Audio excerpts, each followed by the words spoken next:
Hello दोस्तों, ये जो काव्य पंक्ति लिखी गई है रामधारी सिंह दिनकर जी द्वारा कि एक बात है सत्य की, झड़ जाते हैं खिलकर फूल यहाँ। ये कहीं ना कहीं आज के युग में ये जो कलयुग चल रहा है बहुत ही सटीक बैठता है।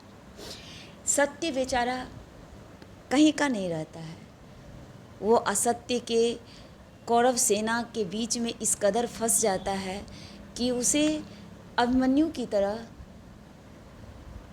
इस दुनिया से विदा लेनी पड़ जाती है। तो जो भी उन्होंने देखा, जो भी महसूस किया, उसको काव्य पंक्ति के जरिए स्पष्ट किया। बहुत यानी जो काव्य पंक्ति जिस लय से लिखी गई है बहुत ही सुंदर लगता है सुनने में। तो आप लोग भी सुन लीजिए क्या है इस काव्य में।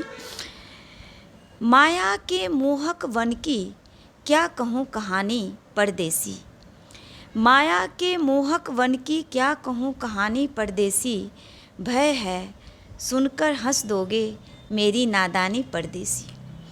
सृजन बीच सहार छिपा, सृजन बीच सहार छिपा, कैसे बतलाऊं परदेसी, सरल कंठ से विषम राग में कैसे गाऊं परदेसी, सरल कंठ से विषम राग में कैसे गाऊं परदेसी।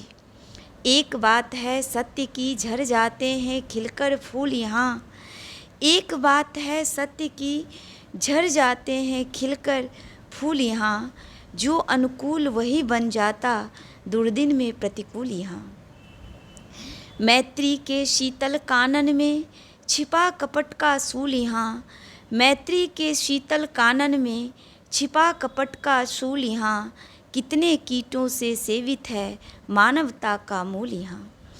इस उपवन की पगडंडी पर बचकर जाना परदेसी, इस उपवन की पगडंडी पर बचकर जाना परदेसी, यहाँ मेनका की चितवन पर मत ललचाना परदेसी।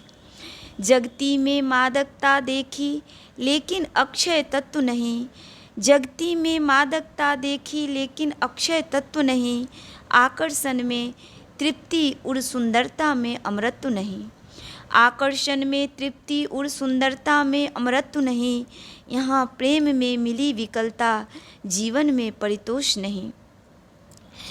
बाल युवती के आलिंगन में पाया संतोष नहीं, बाल युवतियों के आलिंगन में पाया संतोष नहीं, हमें प्रतीक्षा में न तृप्ति की मिली निशानी परदेसी, माया के मोहक वन की क्या कहूँ कहानी परदेसी, माया के मोहक वन की क्या कहूँ कहानी परदेसी।